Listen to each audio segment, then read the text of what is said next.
Pour éviter la désinformation, quelques petits conseils. Vérifiez la source, regardez qui a écrit l'info que vous lisez, et est-ce que la personne ou cet organisme est digne de confiance. Et vous pouvez aussi aller sur le Décodex, Hoaxbuster, Check News, Les Observateurs, Vrai ou Fake. Ce sont tous des sites qui recensent les fake news, les rumeurs. Comparez, variez les sources. Regardez ce que les autres médias disent sur un sujet. Si aucun journal, aucune chaîne de télé, aucune radio n'a parlé d'une info, eh bien c'est probablement qu'elle est fausse.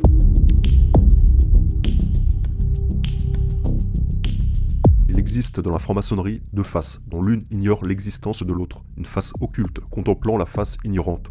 Ce qui peut être traduit par « les gentils ne connaissent pas les méchants, mais les méchants connaissent les gentils ». Le franc-maçon Manly P. Hall a parfaitement décrit ceci en ces termes. La franc-maçonnerie est une fraternité cachée dans une autre fraternité, une organisation visible cachant une fraternité invisible des élus.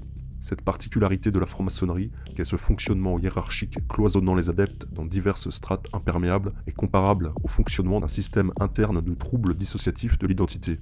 En effet, il existe dans le TDI un cas de figure où les personnalités altères ne sont pas mutuellement conscientes les unes des autres et où l'amnésie ne fonctionne que dans un seul sens. C'est-à-dire que la personnalité altère dite méchante, Mr. Hyde, a parfaitement connaissance de l'existence de la personnalité altère dite gentille, Dr. Jekyll, tandis que celle-ci est totalement amnésique concernant les faits et gestes de la première. La personnalité altère gentille est la façade publique, visible et bienveillante, le sommet éclairé à la lumière profane d'un iceberg contenant tout un monde intérieur, occulte et invisible. C'est un schéma qui est totalement transposable à la franc-maçonnerie et à son organisation hiérarchique et sélective très particulière, où, paradoxalement, le sommet de la pyramide, éclairé ou illuminé, est l'aspect le plus occulte et invisible, dont l'accès est restreint à une minorité de hauts initiés, les illuminés. Les personnalités altères dites gentilles étant représentées en franc-maçonnerie par tous ses membres travaillant à la vitrine publique, humaniste et bienveillante, c'est-à-dire la fraternité visible, ignorante de la fraternité invisible composée des personnalités altères méchantes, elles-mêmes parfaitement conscientes de l'existence des personnalités altères gentilles, car ayant une vue globale sur le système du haut de la pyramide initiatique. Dans un système de TDI, la multitude d'altères sera organisée en une hiérarchie très stricte, où chaque fragment aura une fonction bien précise. Les cultes sataniques ou lucifériens sont eux-mêmes organisés d'une manière très hiérarchique. Ils reproduisent donc ce schéma pyramidal à l'intérieur de la victime fractionnée pour renforcer la loyauté envers l'organisation de la société secrète. Les altères les plus élevés dans cette hiérarchie intérieure seront ceux qui ont reçu les pires sévices et qui auront été forcés à pratiquer eux-mêmes les pires atrocités. Ces altères sont les plus obscurs et les plus profonds du système, ceux qui sont liés à l'occultisme le plus noir. Ce sont les personnalités altères dites méchantes, alias les initiés des plus hauts degrés pratiquant la haute sorcellerie. La thérapeute américaine L.A.P. Lacter affirme que dans un système de TDI programmé, il est généralement mis en place une structure fondamentale qui sépare le système des personnalités altères en deux parties. Le côté haute, qui n'aura pas conscience de l'existence du système TDI, puis de l'autre côté, le groupe des altères les plus profonds, liés à l'occultisme, qui eux auront conscience de l'existence de ces personnalités de surface et qui pourront même les contrôler. Ce sont les deux faces d'une même pièce, la fraternité visible, ignorante du schéma maçonnique global, versus la fraternité invisible, parfaitement consciente de chaque membre et de son statut au sein du système, et pouvant effectivement contrôler et diriger les idiots utiles de surface. Voici à présent l'extrait d'un écrit de la thérapeute Patricia Bird Clark, dans lequel elle décrit l'organisation des personnalités altères dans le monde intérieur d'un individu fractionné et programmé. Une organisation identique sur bien des points à l'organisation des sociétés secrètes initiatiques. Pour bien illustrer ce parallèle, nous avons ici remplacé les mots personnalité altère par frère, en référence aux membres de la franc-maçonnerie. Le niveau supérieur de la structure est appelé le niveau public. C'est là où les frères effectuant les tâches de la vie quotidienne sont logés.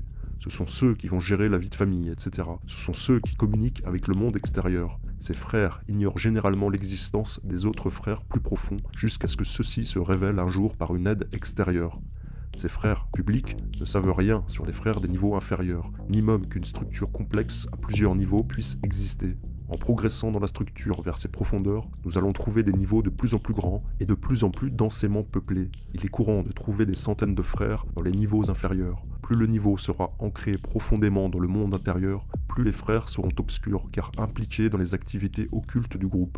Les frères qui résident dans les niveaux inférieurs les plus profonds savent absolument tout des niveaux supérieurs et ils sont capables de prendre le contrôle de tout le système supérieur. Les frères les plus puissants et les plus obscurs sont au plus bas niveau, dans la couche de programmation la plus profonde. Lorsque ces frères des couches profondes veulent prendre le contrôle du corps, ils remontent par les portes, donnent un mot de passe au démon gardien et accèdent ainsi au niveau supérieur, les niveaux publics.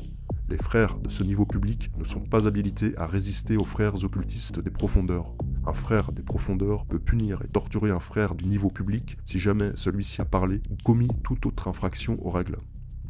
Un système de TDI programmé fonctionne avec des codes, des mots de passe et des symboles, tout comme les sociétés secrètes pyramidales. Lorsqu'un des initiés monte en grade hiérarchique, il lui est alors révélé davantage d'informations concernant les programmations et les codes déclencheurs utilisés lors des cérémonies sur les autres membres du culte, fractionnés et programmés. Certains de ces déclencheurs sont génériques, ce sont des codes d'accès basiques qui peuvent être utilisés pour contrôler un nombre relativement important de personnes. Le docteur Randall Noblit explique que les membres du culte qui s'élèvent dans la hiérarchie n'auront pas seulement accès à une variété de codes déclencheurs qu'ils pourront utiliser pour contrôler les personnes des niveaux inférieurs, mais ils subiront également en parallèle une mise à jour afin que ces déclencheurs génériques n'aient plus autant d'emprise et de contrôle sur eux-mêmes.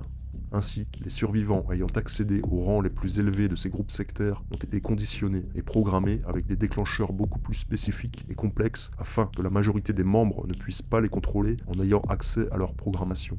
Un tel contrôle est réservé à l'élite des hautes sphères hiérarchiques. Alors que les membres du culte des bas niveaux sont utilisés par les leaders pour toutes sortes de choses, ils peuvent dans certains cas monter dans la hiérarchie et recevoir les enseignements sur les protocoles pour accéder aux programmations des autres membres, et pour ainsi à leur tour détenir un incroyable pouvoir de contrôle.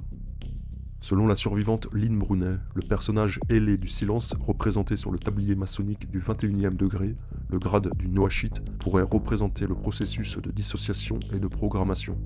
L'incapacité de parler de l'expérience traumatique initiatique est représentée par l'index droit tenu devant la bouche, la main droite étant contrôlée par le cerveau gauche, le côté du cerveau qui affecte le langage. Les traumatismes sévères peuvent en effet provoquer une fermeture de l'aire de Broca, la zone de l'hémisphère gauche du cerveau qui permet de transmettre verbalement une expérience, littéralement de mettre des mots sur le traumatisme vécu. La main gauche, quant à elle, détiendrait la clé d'accès à ces mémoires traumatiques. Il s'agirait d'une symbolique représentant l'accès au côté droit du cerveau, s'activant lorsque les mémoires traumatiques dissociées remontent à la conscience. Dans le cadre de la programmation MK basée sur les traumatismes, ce sont ces mémoires traumatiques inconscientes qui permettent d'accéder aux personnalités altères par des codes faisant office de stimuli et de déclencher de la même manière certaines commandes implantées lors des traumatismes dissociants.